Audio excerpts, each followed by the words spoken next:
Habib Wallah, je suis chirurgien vasculaire au centre hospitalier privé de l'Europe. Je pratique régulièrement la chirurgie vasculaire, à la fois artérielle et veineuse, et à la fois endovasculaire et ouverte. On est une équipe de 6 praticiens où nous avons formé l'unité de chirurgie vasculaire des Yvelines qui permet, avec nos collaborateurs en ville, de traiter l'ensemble des pathologies vasculaires.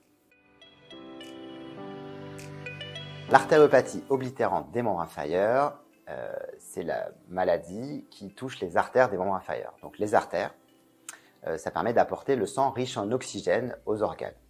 Les artères des membres inférieurs permettent de perfuser donc, en oxygène les muscles de la jambe. Et l'artériopathie oblitérante des membres inférieurs correspond à l'atteinte de ces artères qui aboutit donc à un défaut de perfusion en oxygène des muscles de la jambe. Les facteurs de risque cardiovasculaire sont des facteurs qui prédisposent aux maladies cardiovasculaires. Il s'agit de l'hérédité, du sexe masculin, de la présence d'un excès de cholestérol dans le sang, l'existence d'un diabète, la présence d'hypertension artérielle et enfin la consommation de tabac. L'artériopathie oblitérante des membres inférieurs se manifeste tout d'abord par des douleurs. Il s'agit de douleurs à la marche au niveau des jambes qui peuvent se manifester par des crampes obligeant le patient ou la patiente à arrêter son effort. On définit alors un périmètre de marche, c'est-à-dire une distance à partir de laquelle le patient doit s'arrêter à cause des douleurs.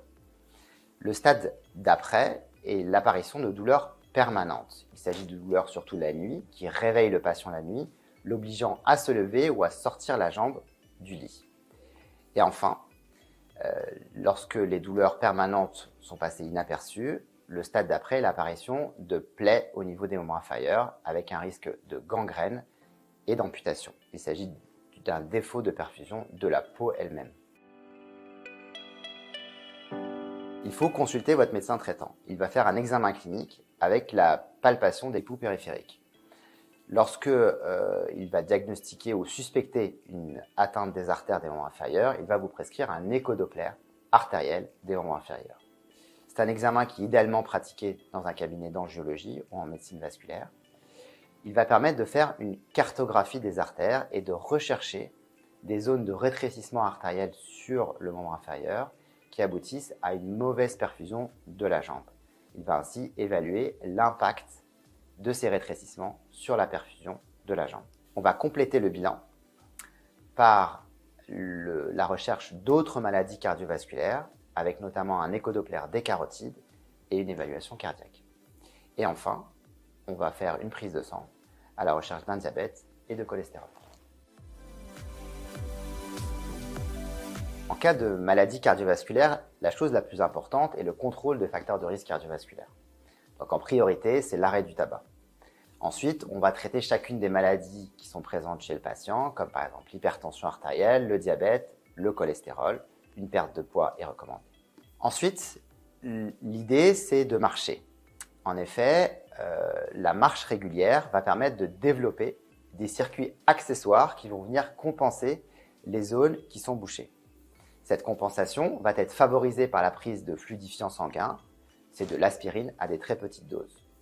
Plus le patient va marcher, plus il va développer des collatérales qui vont venir prendre le relais de l'artère bouchée. C'est comme des nationales qui se développent lorsque l'autoroute est bouchée. Le périmètre de marche va donc s'élargir petit à petit. Le meilleur moyen d'élargir son périmètre de marche, c'est de s'entraîner sur un tapis de marche qui va permettre de contrôler la vitesse et la distance parcourue.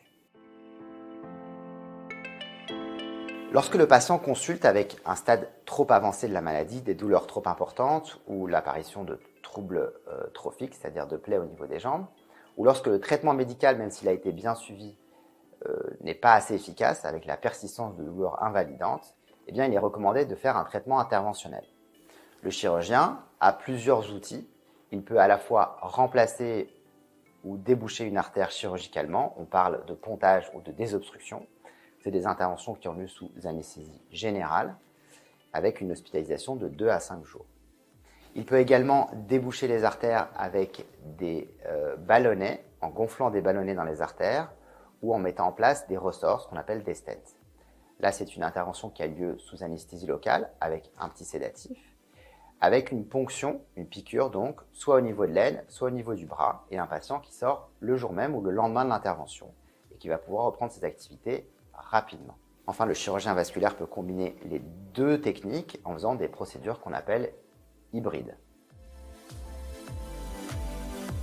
Il faut maintenir une activité physique régulière. Le maintien de l'activité physique permet de vous protéger de pas mal de pathologies cardiovasculaires.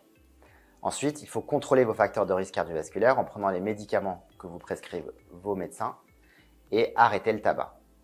À lui tout seul, l'arrêt du tabac peut vous soulager de vos douleurs et au long terme, il permettra d'améliorer l'efficacité des traitements proposés par vos praticiens.